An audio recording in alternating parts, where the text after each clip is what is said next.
Now to North Korea leader Kim Jong-un's third trip to China in as many months.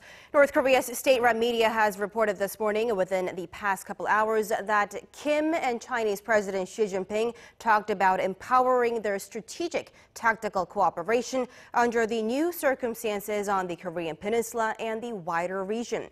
And their bromance is tightening up, with reports out of China saying that President Xi may return the favor and travel to North Korea sometime this year.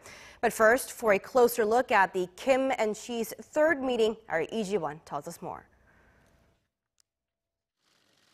Just a week after his historic summit with the U.S. president, North Korean leader Kim Jong-un has once again visited the North's close ally China for 2 days, starting Tuesday.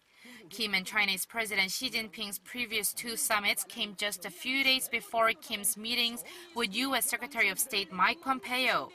And with more negotiations for follow-up measures to the North Korea-U.S. summit to take place soon, experts say Kim could be preparing for them with his Chinese counterpart.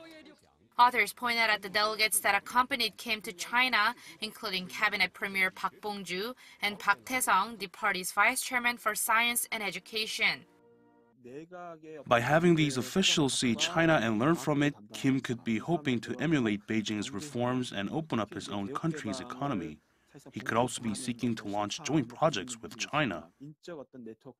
In fact, according to South Korea's Yonhap news agency, the North Korean leader on Wednesday is expected to have visited Beijing's Academy of Agricultural Sciences. But the expert says the main reason for Kim's visit to China is to seek a reduction of Beijing's economic sanctions towards Pyongyang. Kim himself said at the ruling party's policy gathering in April that North Korea will now shift its focus from developing nuclear weapons to developing its economy.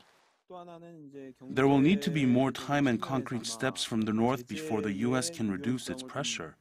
But Kim needs to make his people feel some amount of economic revitalization before the regime's major political events in months to come, so it's likely that Kim asked President Xi to show some flexibility in implementing sanctions on the regime. But it is unclear whether the sanctions on the North will be eased.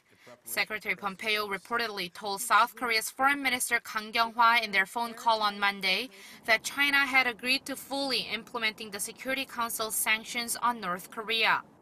The U.S. State Department spokesperson Heather Nauert also said at a briefing on Tuesday that the U.S. looks forward to China continuing its support for the world's maximum pressure policy. To this, the expert says, while sanctions will officially be implemented, both the U.S. and China could, to some extent, turn a blind eye to this, as the U.S. does not have a good enough reward for the North's denuclearization steps as of now, and tight monitoring could freeze the current momentum. Lee Ji-won, Arirang News.